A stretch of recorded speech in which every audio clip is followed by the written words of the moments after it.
Item ಯಾವುದೇ ಇರಲಿ try ಮಾಡಿ ಆಚಿ ಚಿಕನ್ ಮಸಾಲಾ. ಕಾಂಗ್ರೆಸ್ ಹಾಗೂ ಬಿಜೆಪಿ ನಡುವೆ ತೀವ್ರಗೊಂಡಂತ ನಾರಿ ಶಕ್ತಿಯ ಸಮರ. ಕೇಂದ್ರ ಸರ್ಕಾರದ ವಿರುದ್ಧ ಸಚಿವ ಪ್ರಿಯಾಂಕ್ ಖರ್ಗೆ ವಾಗ್ದಾಳಿ ನಡೆಸಿದ್ದಾರೆ. ಬಿಜೆಪಿ ಮಹಿಳೆಯರ ಪರ ಇದ್ದೇವೆ ಅಂತ ಹೇಳ್ತಾರೆ, ಆದ್ರೆ ಆ ರೀತಿ ಅವರು ಮಹಿಳೆ ಪರ ಇಲ್ಲ ಅಂತ.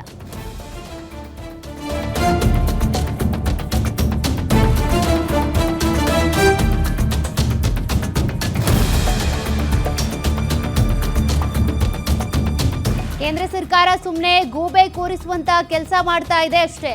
ವಿರೋಧ ಪಕ್ಷ ಬಿಡಿ, ಆಡಳಿತ ಪಕ್ಷದವರಿಗೆ ಬಿಲ್ ಬಗ್ಗೆ ಗೊತ್ತಿದೆಯಾ? ಇನ್ನು ಚರ್ಚೆ ಮಾಡದೆ ಬಿಲ್ ಜಾರಿಗೊಳಿಸೋದಕ್ಕೆ ಹೊರಟಿದ್ದು ಯಾಕೆ? ಜನಗಣತಿ ಮುಗಿಸಿ ಡಿಲಿಮಿಟೇಷನ್ ಮಾಡಲಿ. ಯಾಕೆ 13 ವರ್ಷದಿಂದ ಜನಗಣತಿಗೆ ವಿಳಂಬ ಮಾಡ್ತಾ ಇದ್ದೀರಿ? ಜನಗಣತಿ ಮಾಹಿತಿ ಇಲ್ಲದೆ ಡಿಲಿಮಿಟೇಷನ್ ಮಾಡ್ತಿರೋದಾದ್ರೂ ಯಾಕೆ? ಇದರಿಂದ ಹಿಂದುಳಿದ ಅಲ್ಪಸಂಖ್ಯಾತ ವರ್ಗಕ್ಕೆ ಅನ್ಯಾಯ ಆಗಲ್ವಾ?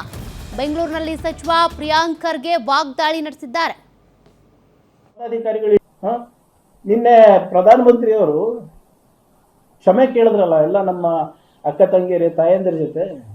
ಕೇಳಬೇಕು, ನಿಜವಾಗ್ಲೂ ಅವ್ರು ಮಾಡ್ತಾ ಇರೋದು ನೋಡಿದ್ರೆ ನಿಜವಾಗ್ಲೂ ಕೇಳಬೇಕು. ಅವರು ಹತ್ರಾಸಿಗೂ ಕೇಳಬೇಕು, ಉನ್ನಾವಿಗೆ ಕೇಳಬೇಕು, ಮಹಿಳೆಯರ ಮೇಲೆ ಆಗ್ತಾ ಇರುವಂಥ ಅತ್ಯಾಚಾರದ ಮೇಲೆ ಕೇಳಬೇಕು. ಅವರ ಬಿಜೆಪಿ ಸಂಸದರು, ಅವರ ಶಾಸಕರು ಅತ್ಯಾಚಾರ ಮಾಡ್ತಾ ಇದಾರಲ್ಲ, ಅದಕ್ಕೂ ಸಾರಿ ಕೇಳಬೇಕು. ಅವರು ಬರೀ ಇಷ್ಟಕ್ಕೆ ಅಲ್ಲ, ಜನರು ದಾರಿ ತಪ್ಪಿಸ್ತಾ ಇದಾರಲ್ಲ ಇವತ್ತು, ಅಷ್ಟೇ ಅಲ್ಲ. ನೀವು ನಾನು ಹೇಳ್ತಾ ಇದ್ದಾರ, ನೀವು ಇಷ್ಟೆಲ್ಲ ಮಾತಾಡ್ತಾ ಇದ್ದೀರಲ್ಲ, first you walk the talk. ನಿಮ್ಮ ಪೊಲಿಟಿಕಲ್ ಮಾಸ್ಟರ್ಸ್ ಇದಾರಲ್ಲ, ಪೊಲಿಟಿಕಲ್ ಗುರುಗಳು ಇದಾರಲ್ಲ, RSS ಅಲ್ಲಿದ್ದಾರೇನ್ರಿ ಮಹಿಳೆಯರು? ಸಪ್ರೇಟ್ ವಿಂಗ್ ಇದ್ದಾರೆ ಅಂತ ಹೇಳ್ತಾರೆ. ಈಗ ನಮ್ಮಲ್ಲೂ ಇದೆ ಮಹಿಳಾ ಕಾಂಗ್ರೆಸ್, ನಮ್ಮಲ್ಲೂ ಇದ್ದಾರೆ. ಆದರೆ ನಮ್ಮ ಮೇನ್ ಕಾಂಗ್ರೆಸ್ನಲ್ಲೂ ಕೂಡ ಪದಾಧಿಕಾರಿಗಳು ಇಡ್ತೀವಲ್ಲ, ನಾವು ಕೊಡ್ತೀವಲ್ಲ, ಗೌರವಿಸ್ತಿಲ್ಲ. RSS ನಲ್ಲಿ ಇದ್ದಾರೇನ್ರಿ ಮಹಿಳೆಯರು? ನಿನ್ನೆ ಪ್ರಧಾನಮಂತ್ರಿಯವರು ಕ್ಷಮೆ ಕೇಳಿದ್ರಲ್ಲ ಎಲ್ಲ ನಮ್ಮ ಅಕ್ಕ ತಂಗಿಯರೇ ತಾಯಂದಿರ ಜೊತೆ. ಕೇಳಬೇಕು, ನಿಜವಾಗ್ಲೂ ಅವ್ರು ಮಾಡ್ತಾ ಇರೋದು ನೋಡಿದ್ರೆ ನಿಜವಾಗ್ಲೂ ಕೇಳಬೇಕು. ಅವರು ಹತ್ರಾಸಿಗೂ ಕೇಳಬೇಕು, ಉನ್ನಾವಿಗೆ ಕೇಳಬೇಕು, ಮಹಿಳೆಯರ ಮೇಲೆ ಆಗ್ತಾ ಇರುವಂಥ ಅತ್ಯಾಚಾರದ ಮೇಲೆ ಕೇಳಬೇಕು.